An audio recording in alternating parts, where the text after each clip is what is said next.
These couple went on a mountain trip, but they never returned again. 2 weeks later, the sister of one of the missing couples makes a shocking confession that nobody nearly believed. Sit back and enjoy this story as it unfolds. Hannah and Jamal had only recently returned from their honeymoon, glowing with that kind of quiet, peaceful joy that newlyweds radiate without effort. Together, they ran one of the city's most successful supermarkets, so successful that they no longer needed to show up every day. Their staff adored them. Their customers trusted them. Everyone knew them as the couple who built their dreams together, side by side.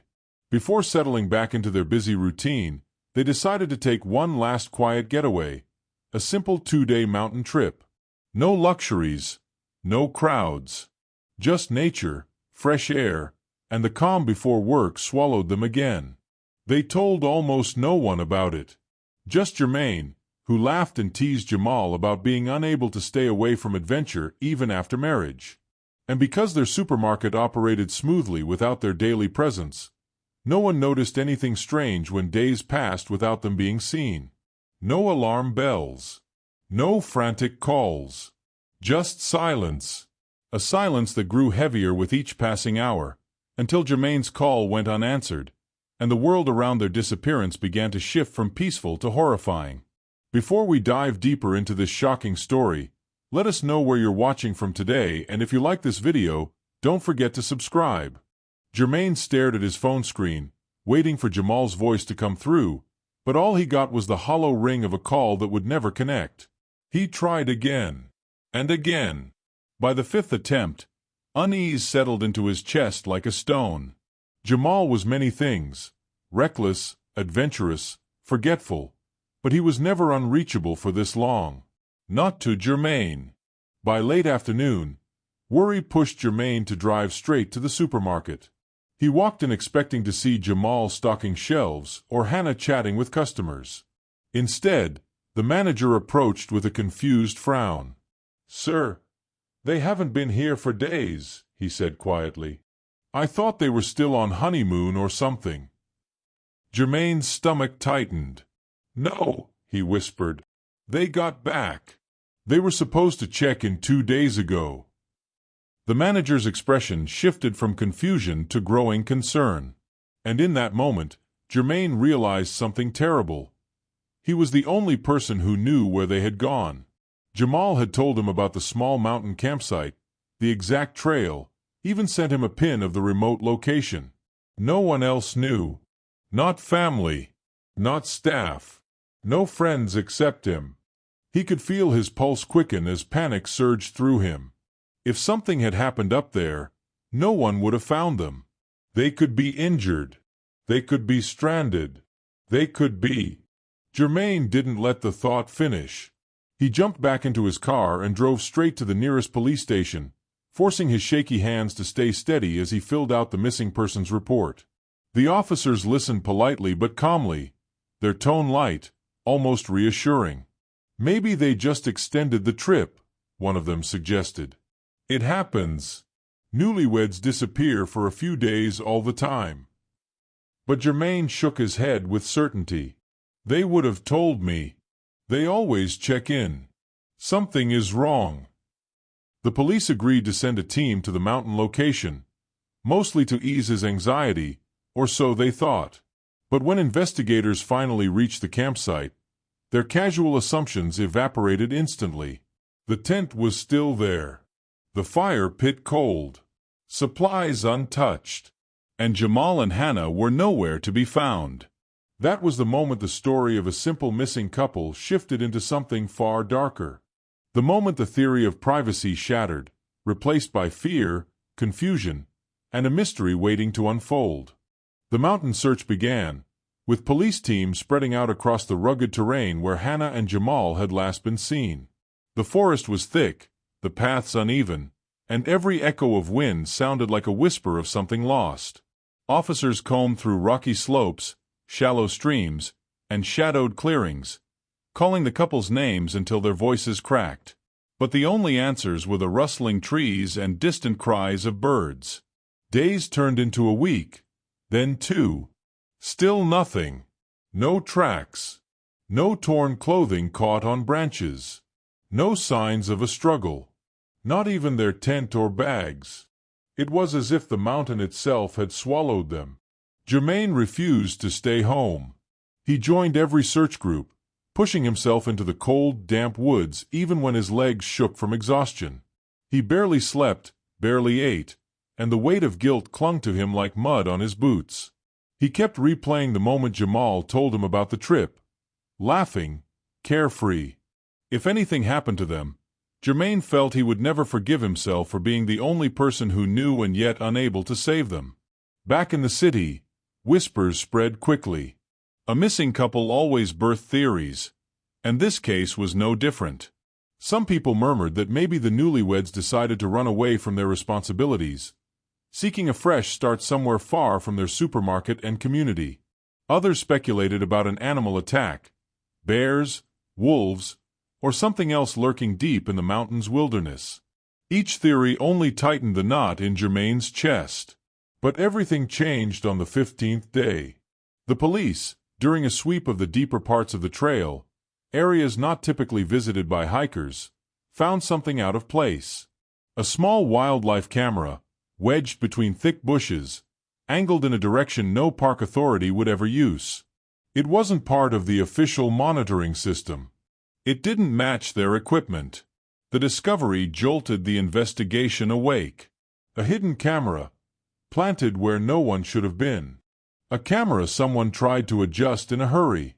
For the first time in 2 weeks, there was a lead, one that whispered danger, secrets, and the unsettling possibility that Hannah and Jamal had never been alone on that mountain. The wildlife camera was carried carefully into the station, its casing scratched and dirty, as if it had been handled in a rush. No serial number. No park tag. No indication of ownership. It was as mysterious as the disappearance itself. Germain sat among the officers, his hands clasped tightly, knuckles pale. He had been there since the beginning, and the investigators allowed him to stay, partly because he was the one who knew the couple best, partly because his fear had now fused him to the case. The room felt colder as the footage began to load. Officers leaned forward, the hum of the computer filling the silence. They decided to scroll backward, starting from the most recent recordings and moving toward the days when Hannah and Jamal had vanished. Broken branches. Empty woods. Animals moving in and out of the frame. Then at last, human figures. Germain sucked in a breath. But hours later, the atmosphere in the footage changed. Something moved behind the bushes in the upper corner of the frame. A faint shadow. Then another. The shapes were low, cautious, almost slithering around the edges of the clearing. 3 figures. Their outlines wavered as they crouched, watching the couple. No faces, no details, just silhouettes waiting for the right moment. Germain's heart hammered. "Hold on," he murmured, leaning closer. "Something's wrong there. Go back a little bit." The footage rewound slowly. There, one of the figures turned slightly, adjusting something on her face before slipping a mask over it. Germain shot to his feet. Wait. Pause it. Zoom in." The officers did. The image sharpened just enough. Germain's voice cracked. "That's Lillian, Hannah's sister. What is she doing there?" The room fell into stunned silence. The room felt frozen in time as the image of Lillian's half-covered face stared back at everyone from the screen. The officers exchanged bewildered glances. Germain stood motionless, his mind racing. Lillian didn't live anywhere near the city. She hadn't even attended Hannah and Jamal's welcome-back dinner after the honeymoon. She had no reason to be on that mountain, and certainly no reason to be hiding in the bushes with 2 masked strangers. Questions flooded the room like a storm breaking its dam. How did she know where the couple planned to camp? Why had she traveled all that way without telling anyone? And why, of all things, were she and 2 men wearing masks in the middle of the wilderness? The footage didn't show violence. Not yet. But the implications were chilling. Whatever Lillian had been doing there, it wasn't innocent. Police wasted no time. A squad was sent to bring her in for questioning. When Lillian arrived at the station, she looked composed, almost confused. She sat down, folded her arms, and insisted she had no idea why she was being called in. "I haven't even traveled recently," she said, shrugging. "I've been home. Ask anyone." Her confidence wavered when the officers slid the laptop in front of her. "Look at this," one of them instructed. The video played. The bushes. The silhouettes. The moment her face turned slightly, clear enough to remove all doubt, Lillian's expression shattered. Color drained from her face. Tears welled, but she blinked them back as if trying to hold herself together. Her mouth opened, closed, then trembled. The officers leaned in, but Lillian couldn't lift her eyes from the frozen image on the screen, her own face, exposed at the scene of her sister's disappearance. Lillian's composure crumbled like wet sand between trembling fingers. At first she tried to hold the tears back, to steady her breathing, but the weight of the truth pressed too heavily on her chest. Her shoulders collapsed, and a raw, broken sob escaped her. The officers waited in silence. Germain stood in the corner, numb, staring at the woman he once thought was simply overprotective of her sister. "I never wanted it to go this far," Lillian finally choked out. I just couldn't let her make the same mistake I made." The room fell still. Piece by piece, the truth spilled out of her, ugly, tangled, and soaked in long-buried resentment. She confessed that she had grown bitter after her own failed marriages to black men. Instead of healing, she let anger rot inside her until it twisted into something poisonous. When Hannah called her, excited and carefree, mentioning the mountain trip she and Jamal planned, Lillian's mind warped the innocence of that conversation into opportunity. "She trusted me," Lillian whispered, wiping her eyes with shaking hands. "She told me exactly where they were going. She didn't think anything of it. Why would she? I was her sister." Driven by spite disguised as concern, Lillian hired two men, acquaintances she shouldn't have trusted, to help her take a black man out of her sister's life. According to her confession, they ambushed the couple shortly after noon. Jamal, startled but brave, fought back with everything he had, nearly breaking free from the men's grip. In the chaos, one of the hired attackers panicked. He swung a heavy object, she didn't know what, and Jamal collapsed. "He wasn't supposed to die," Lillian sobbed. "I swear I didn't want him dead." Hannah, screaming and terrified, tried to flee. The ground was wet from the evening mist. Her foot slipped on a slick stone. She lost her balance and rolled toward the steep edge of the ridge. Lillian described the sound, the awful crack, as if it replayed in her mind every night since. The station fell silent again. The truth was out. Ugly, irreversible, and far darker than anyone imagined. With Lillian's confession recorded in full, investigators moved swiftly. Every detail she provided, landmarks, paths, the angle of the ridge, the exact point where Hannah slipped, became a guide through the unforgiving mountain terrain. Officers, search dogs, and rescue teams returned to the forest with grim determination. This time they weren't searching blindly. They knew where the nightmare had unfolded. The first body was found in a narrow ravine, half hidden beneath fallen leaves and scattered branches. Jamal lay where he had fallen. Even the officers, hardened by years of tragedy, paused in quiet grief. Germain was brought in to identify him. The moment he saw Jamal's lifeless form, something inside him shattered. He stumbled forward, caught himself on a rock, and broke into uncontrollable sobs. This was his brother in everything but blood, the man he grew up with, laughed with, protected, celebrated. Seeing him like this tore a hole in him that words would never fill. A short distance away, deeper down the slope, Hannah's body was found. She had fallen farther than Lillian described, her final moments spent alone in the cold darkness of the mountain. Officers handled her with the tenderness reserved for someone deeply loved, lifting her carefully from the shadows. When news reached the city, grief spread like wildfire. The couple had been beloved, known for their kindness, generosity, and the warmth they brought into their supermarket. Customers who once greeted them every morning now stood outside the store in silence, placing flowers, candles, and handwritten notes by the entrance. Some whispered prayers. Others cried openly. No one could understand how joy so bright could be extinguished so cruelly. But the most heartbreaking reactions came from their families. Hannah's mother collapsed when she learned her own daughter had been found dead, and that another daughter was responsible for the chain of events. Jamal's family wailed in disbelief, mourning a son taken in the prime of his life. Their pain echoed everywhere. It was no longer just a disappearance. It was a tragedy born from betrayal, resentment, and a moment of irreversible violence. Lillian was arrested the same evening her confession was recorded, her wrists trembling as the cuffs clicked shut.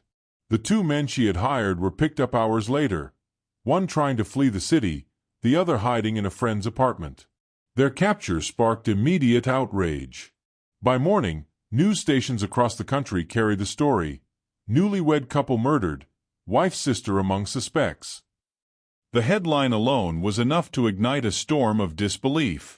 People struggled to grasp how a sister, someone meant to protect, to love, could orchestrate something so cruel. Outside the courthouse, crowds gathered with posters demanding justice. Inside, reporters filled every available seat, their cameras capturing each moment as the trial began.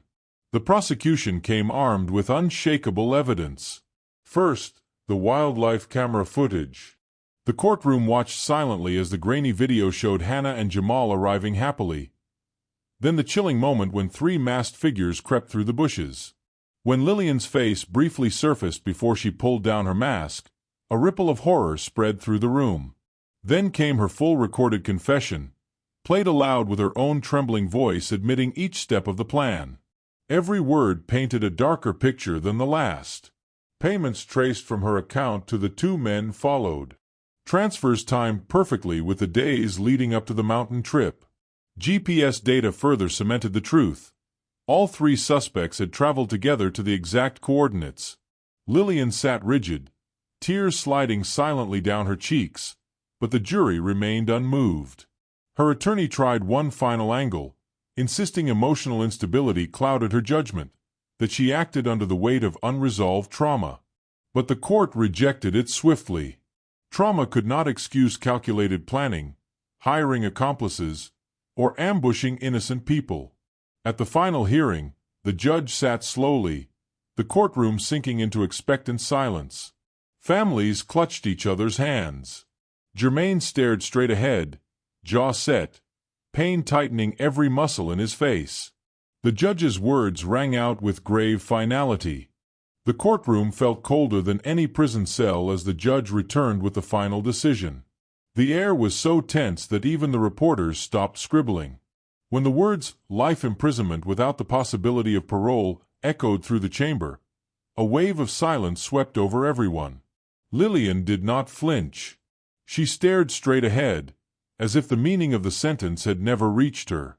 But the two hired men dropped their shoulders in defeat, the reality finally sinking in.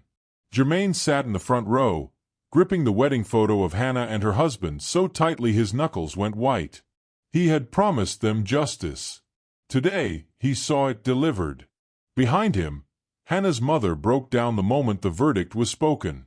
She collapsed into her sister's arms, tears running down her face in uncontrollable streams, grief and relief merging into one painful release. Her sobs echoed around the room, the only sound in an otherwise breathless silence. Even the judge paused, giving her a moment to breathe. Jermaine turned slightly, offering her the smallest nod, a silent acknowledgement that the long nightmare had finally ended.